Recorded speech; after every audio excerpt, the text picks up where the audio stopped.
আসসালামু আলাইকুম, আশা করি সবাই ভালো আছেন। আমার আফজাল ভাই ক্লাস, উনি আপনি দেখেছেন এর আগে দুইটা ভিডিওতে উনি নতুন ড্রাইভিং শিখছেন, কিন্তু অনেক পরিশ্রমের পরে আফজাল ভাই আজকে মোটামুটি ডানবাম একসাথে রানিংয়ে হ্যাঁ মোটামুটি আলহামদুলিল্লাহ আগে থেকে অনেক ভালো করতেছে। খেলে এদিকে সামনে ক্লাস ফুল ক্লাস। হ্যাঁ কি কোনো সুযোগ নেই না জান, ক্লাচের বেলায় কোনো সুযোগ নেই, একটা বিধান মনে করেন, একদম আইন। ক্লাচের বেলায় কোনো সুযোগ নাই। আপনি ম্যানুয়াল গাড়ি যদি ক্লাচ না করেন, ব্রেক করার আগে, গিয়ার শিফটিং এর আগে ক্লাচের বহুত ব্যবহার আছে।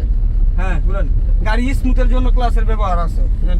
ক্লাচ ঠিক মতো না করলেই বিপদ। এই যে দিকে ফাঁক দিয়ে দিকে চালান, হ্যাঁ রানিং দেখবাম একসাথে সুন্দর সুন্দর হাত ঘুরান, গুড। আপনারা দেখলেন আফজাল ভাই আলহামদুলিল্লাহ মোটামুটি ভালোই করছেন। যাতা না দিলে তো চলতো না।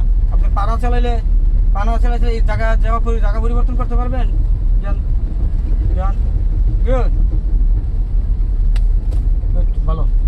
আমার ভালো লাগতেছে না একটু? নিজে পারলে তো একটু ভালো। হ্যাঁ এই রে সোজা করেন, কিন্তু যতটুকু দেখাইছি এর বাড়তি কিছু করার চেষ্টা করবেন না, দয়া কইরা। হ্যাঁ ঘুরান, যতটুকু দেখাইছি এর বাড়তি করার চেষ্টা করবেন না। সোজা ফোকাস, যান জানবেন একসাথে।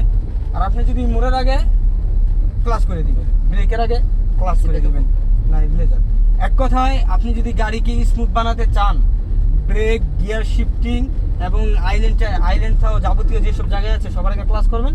কারণ গাড়ির সাথে ক্লাসের কারণে শক্তিটা চাকার মতো পৌঁছাইবো না, না পৌঁছালে আপনার গাড়ি চাকা ফ্রি হয়ে যাবো, তখন আপনি মন মতো সব কিছু করতে পারবেন।